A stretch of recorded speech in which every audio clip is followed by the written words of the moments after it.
Mauser rounds. Because most American munitions manufacturers didn't make, they made 30-30 and so forth. They did not make the 7mm Mauser cartouche, and that was what was needed in Mexico. Olin invests into that, and sure enough becomes the biggest supplier of the Division of the North, of the U.S. Division of the North. Sommerfeld being the intermediary, getting commissions on every box of shells, that is sold there. Later on, Sommerfeld convinces Olin not to sell to the Allies. But, World War I is now starting. The German government had the strategy of getting as many munitions as possible bought in the United States and then shipped them to neutral countries. And the closest one, of course, was Mexico. And who was in charge of Mexico? Felix Sommerfeld, right? So Sommerfeld convinces Remington and Winchester and Olin to send whatever they can to Mexican revolutionaries to hurt the Allies. And he was very successful with that. Millions and millions and millions of rounds. I found documentation of the amount of weapons that were sold all along the border, through San Antonio, through New Orleans. It was unbelievable. The U.S. government had never seen anything like it. In May 1915, so meanwhile Sommerfeld is of course the absolute expert on Mexico within the German government. In May 1915, Sommerfeld writes to the German government in Berlin and says, if you want to create a military intervention in Mexico by the Americans, I can do that for you. Do you want me to proceed? This telegram, and Katz is the first one who found it, this went to von Bethmann-Hollweg, the Chancellor of Germany. Sommerfeld communicating with von Bethmann-Hollweg. Now you can see how important this man was also to the German government. Von Bethmann-Hollweg says, do it. So in the end of May 1915, Sommerfeld has orders to create a war between Mexico and the United States. And this is a very important thing, because how to do this? Right? What was Sommerfeld thinking? First of all, why would they try to create a war? Well, the Allies were buying munitions and arms in the United States that were hurting the Germans. The Germans couldn't do it because the British blockade, right? And so, if there would be a trouble with Mexico, where would the munitions and arms go? They would go to the American army, right? Because the American army is, of course, totally underused, right? And so the first thing is it would create shortages on the U.S. market. The Americans would use their own arms and munitions. And secondly, they would be occupied at the Mexican border, which means they wouldn't go to Germany. And remember, this is the time of unrestricted submarine warfare. In May 1915, the Lusitania had been shot, had been torpedoed. 129 Americans had died. The American government was outraged. The public called for war. And so here's Sommerfeld proposing exactly, how do we keep the Americans in America?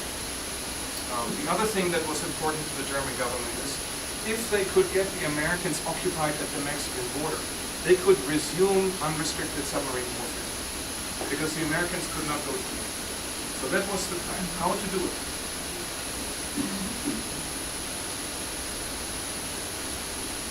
Let me introduce you to Friedrich Albert. Albert was the head of what I call the Secret War Council. That book is called The Secret War Council. Albert was the commercial agent of the German government in New York. He was in charge of financing all clandestine operations in the United States. And so he would also be the one that would pay to create this war. And he did. The second person that is very important is Bernhard Derenburg. Bernhard Derenburg, in charge of propaganda for the German government, also in New York. He used to be the Minister for Colonial Affairs of Germany, a high-ranking government official. Nobody's ever thought about this before, but the Emperor sent one of the top people of the German government here to do propaganda. So Derenburg and Albert are working with Sommerfeld to create this problem at the border. And here you see a list. This is from his checkbook. It shows you in the summer of 1915 the amount of weapons that went to Pancho Villa.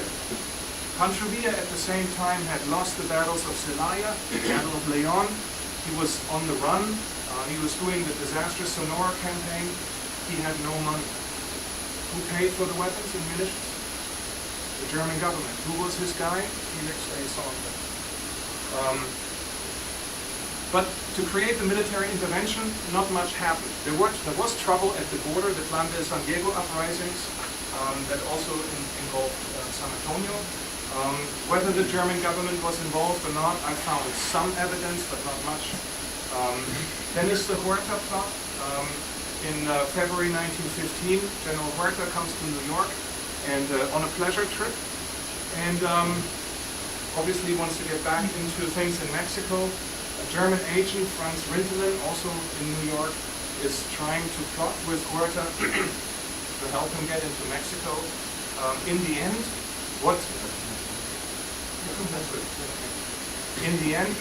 happened is that Sommerfeld rats out Rintelen. So Rintelen becomes rogue. Sommerfeld had different plans. He did not want Huerta to go back to Mexico, and so he actually goes to the American authorities and tells them that Rintelen is a German spy. Wow. Yeah, he didn't take many prisoners, right? So Rintelen flees in August 1915. The British Secret Service knew that he was on the ship. They stopped the ship, arrested him, and Rintelen spent the rest of the war first in British prisons, then he was extradited to the United States. He was in U.S. prisons, in federal prison in Georgia until 1921. So he stayed in prison for a long time. Huerta does go to the border. Sommerfeld is giving information to the Justice Department what Huerta is doing and where he's going. And Huerta then gets arrested in New Mexico just before he enters El Paso. With him is Orozco. Orozco flees, but a few months later also Orozco is killed by a posse in New Mexico, or near El Paso, I think. So the Huerta plot fails. Interesting is when you read Barbara Tuchman, the Zimmermann telegram, you read Friedrich Katz, they all talk about how the Germans were supporting Huerta with millions and millions of dollars. It is absolutely not true. What actually happened was the German government wanted to support Villa to create this war. And so they did not want Huerta to mess up this whole situation. The issue here is the British-owned newspaper, the Providence Journal in Rhode Island. And in the Providence Journal, they had a propaganda campaign, a misinformation campaign, that was often quoted by the New York Times. And Barbara Tuchman, when she wrote that millions and millions of dollars flowed from the German government to this uprising for Huerta, she quoted the New York Times. And Katz used then Tuchman. So when you read Katz, he has the same statement. He says it's in Barbara Tuchman's book. You go to Barbara Tuchman's book, it's in the New York Times. You know what the New York Times says? Tomorrow you will read in the Providence Journal. And then it says this. The Providence Journal is owned by the British. So even 100 years after this happened, this number that the British threw out just as a propaganda against Germany is in all these history books. It's not true. The Germans never supported Huerta. They didn't want him to mess up their plans in Mexico. Here's another interesting guy. Karl Boyet is the German naval attaché. At this point, he is Sommerfeld's boss, so he's in charge of naval intelligence. He is the one that also commands Sommerfeld to rat out Rintelen so he gets arrested. So now we come to the raid on Columbus. Right? So Sommerfeld is living in New York. The Huerta plot has ended. How to create this war?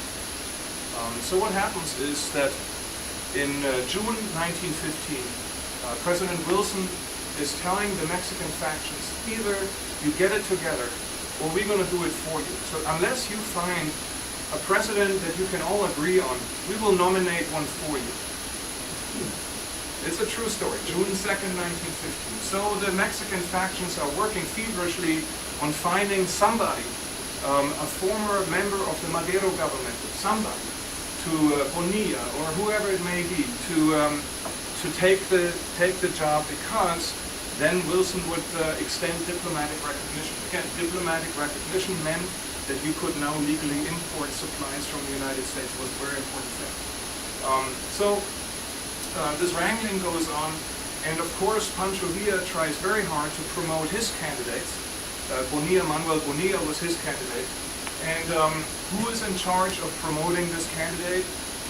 Felix A. Sommerfeld. Right? So he's in Washington. He is trying everything to get Villa recognized. Finally, General Scott and Sommerfeld go to the Mexican border, meet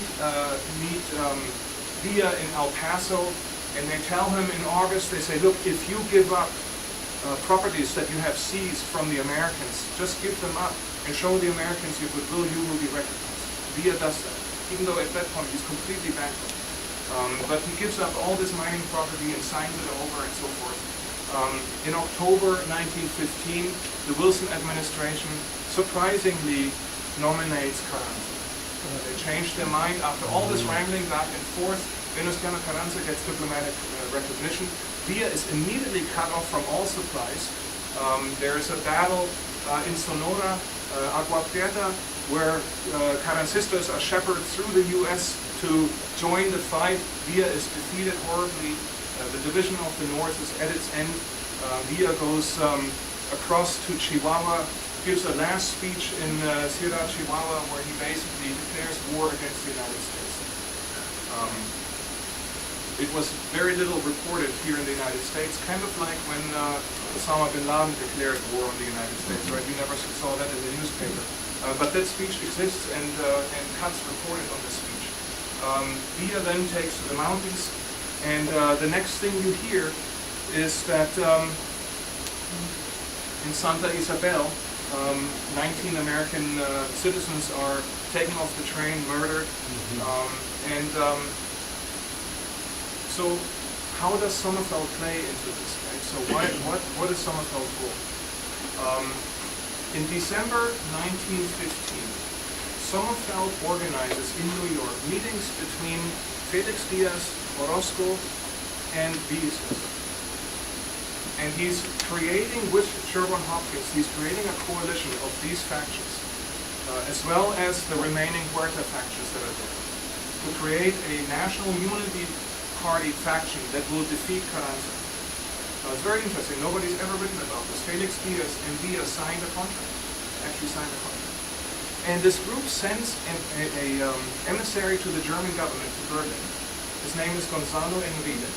And Gonzalo Enrile travels to Germany in January in order to get money committed from the German government for this new uprising against Carranza. His proposals, remember the Zimmermann telegram, 1917, a year later, right? A year later, the Zimmermann telegram is published where the German government crazily is offering Mexico that we'll help you get Arizona, Nevada, and everything back.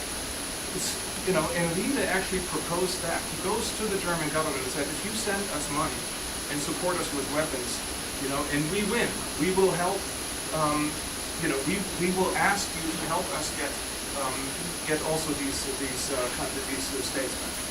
And so the Enrile mission is delayed.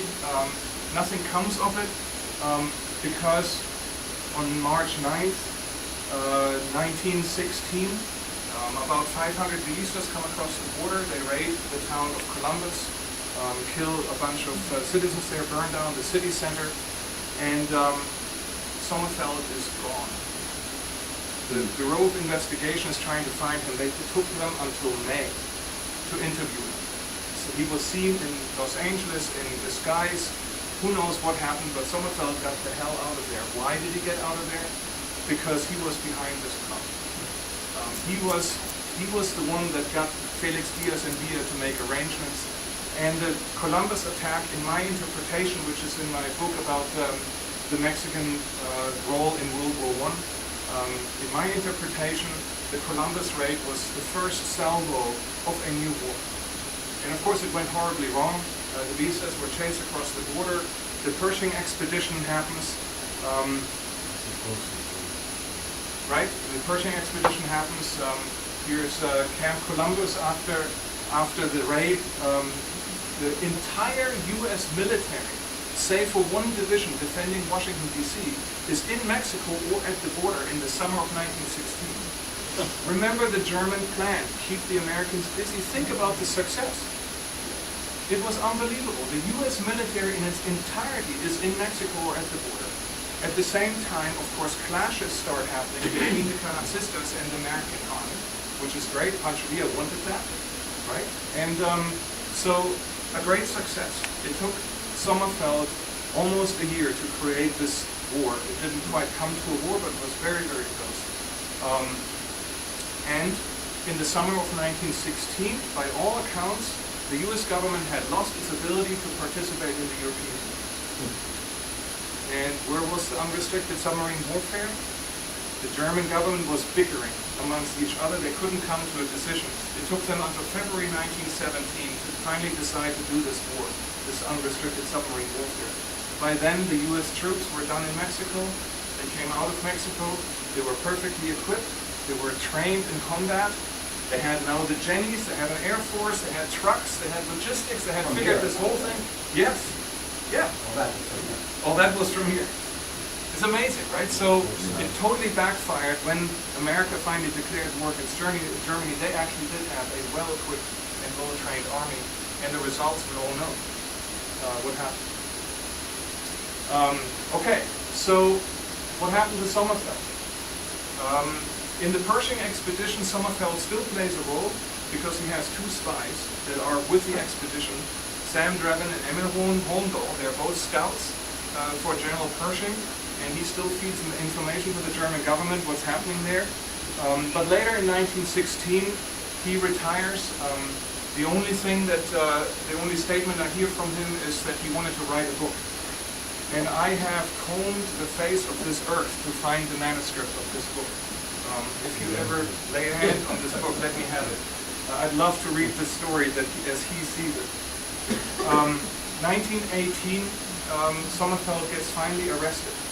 This is in the spring of 1918. If you think about this, how long this took, right? So the war, declaration of war was in April 1917. It's April or June 1918 until Sommerfeld finally gets arrested. He lives in New York in a suite in the Hotel Astor. Everybody knows he's German. Everybody knows that he had to play a role, must have had to play a role in what happened with the sabotage campaign and so forth. Nothing happened. So in 1918 they arrest him. They interview him for 3 days. And after 3 days, the interviewing officer writes a memo to his boss. He says, Sommerfeld gives up nothing. I read the transcripts. It's fantastic. One of the problems is they asked all the wrong questions. And Sommerfeld was way too smart to give anything voluntarily. So the real big questions they didn't ask. Why? They didn't know anything about the Mexican Revolution or Mexican politics or anything like that. So they asked all the wrong questions, and Sommerfeld didn't give them anything. He gets sent to Fort Oglethorpe in Georgia, where he is imprisoned until 1919. Then finally, he's released. He's around New York for a little bit. Then you see some records where he comes across the border here and there. I tried to find what he was doing. At one point, he's working for the National Mexican Telegraph Company. He probably worked for the Doheny interests for a while. Nobody really knows. So I went everywhere. I tried to find his grave. No grave. Nobody knows what happened to Felix.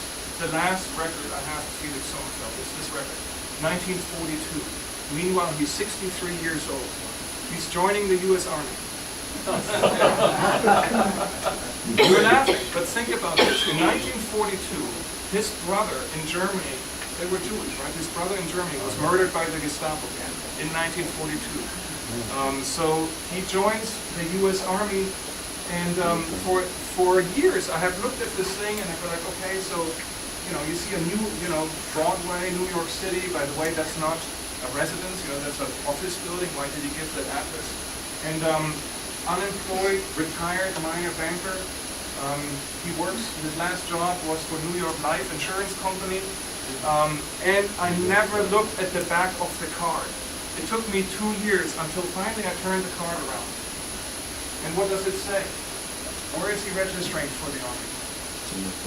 San Antonio. The last trace of Felix Sommerfeld in this world, right here in San Antonio. Thank you so much. I really appreciate it.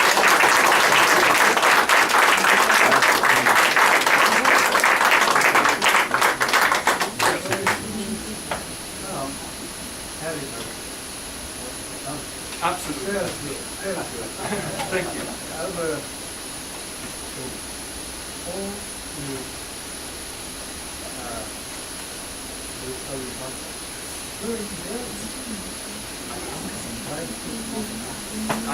Actually this morning I had a little bit of time this morning, so I went to the Bethel temple, and I talked to the lady that's in charge of cemeteries.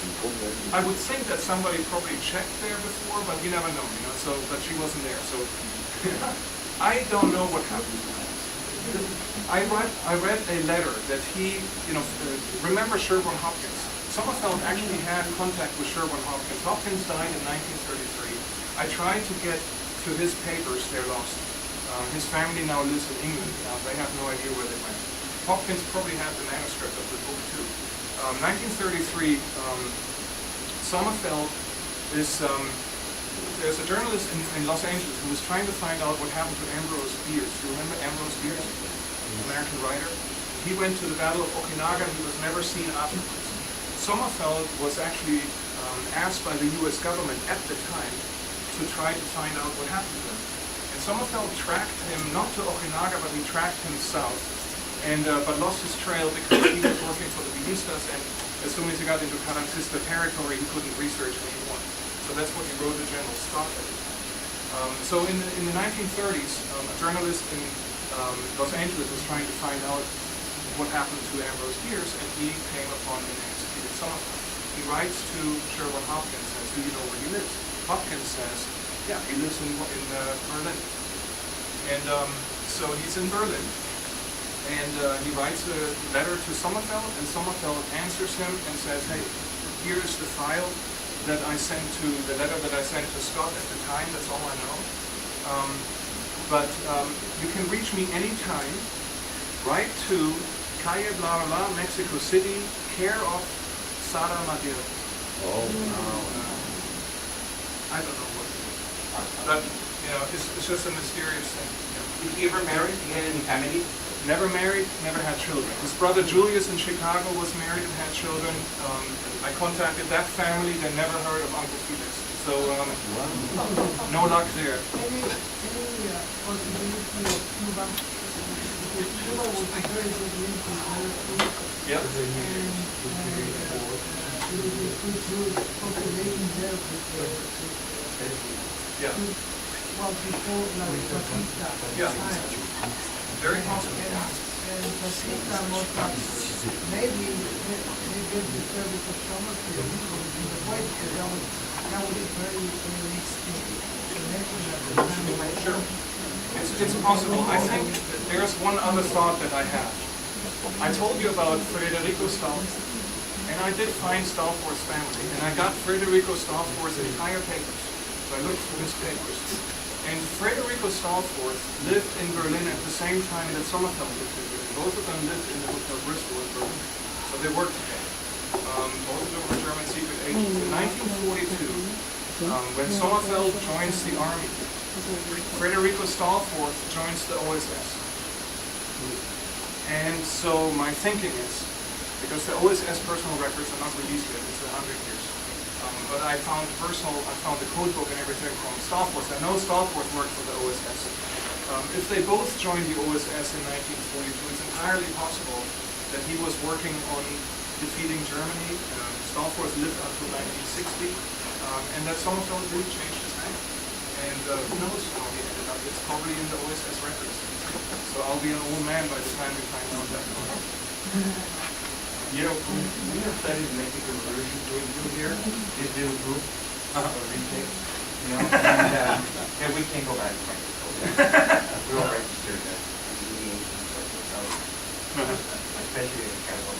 The thing is that I have to let you know that you have opened an entirely new part for us, that we have not really studied or checked into it. We had actually replicated San Antonio, especially about the Mexican Revolution, because you know, it came from here. Yeah. And by this, you have opened an entirely new front for us. And we want to thank you for that. Thank you so much. I really appreciate it. Did you say minor? Yes. Course of Mexican history and Yes. a copy of what you recommend. Okay.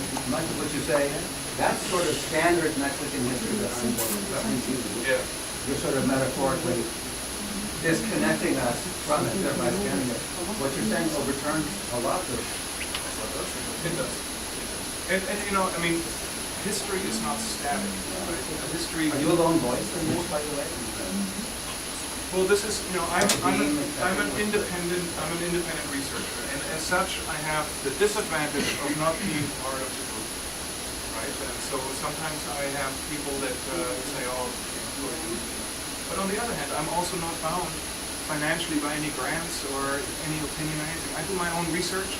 I stick to facts. I do not research secondary history. Everything you read in my books is based on primary documents. And my opinion about history is moldable. If you have better information, show it to me and I change my mind. I have no problem with it whatsoever. I'm not an ideologue. I don't have, you know, fast opinions. The only thing I can tell you is that from the research I've done, from the documents I have seen, and I think my book is probably the first one where I'm really correlating Mexican, German, and American sources into one whole story. That's the important thing. Is now we have three angles. You know, Tuckman looked at State Department's records and newspapers. Michael Meyer, a great researcher, Condo Maps, that was his source of information. I actually read that. I don't remember. It's kind of a large book. Yeah. I don't remember the name coming up. Well, so, you know, Meyer wrote actually an article called Sommerfeld, Eagles Alemanes or something like that. And his research, you know, it was not very deep because honestly he didn't look at those sources. And, you know, the FBI records haven't been open for that many years. And the Benson Library didn't have the De La Garza papers for that long. And some of the records, like the Albert papers, nobody has ever looked at. Nobody has ever seen the Stalford papers. So I have a lot of new information. And it's a big puzzle, right? It's a big puzzle, and you're trying to create a framework.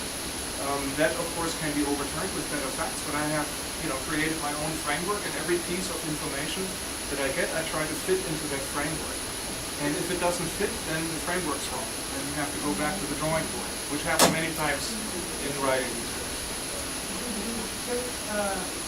Records of receipts in the synagogue.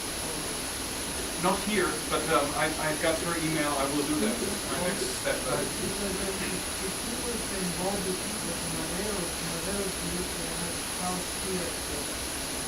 Yeah. But I still have the feeling on the Cuban thing. The Cuba was very interesting as a part of the Spaniards and the American settlement there during the 1940s, 40s. It's very possible. Very possible. Who's in the boat?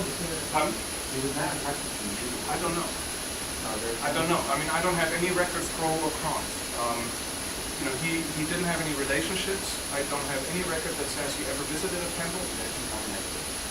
He doesn't sound like that. I agree with you. I think that he never drank, smoked, or gambled. It's interesting, just like Pancho Villa. He was I think he was enamored with Francisco Madero's spiritism.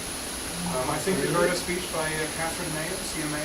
Yes, So Catherine and I are very good friends.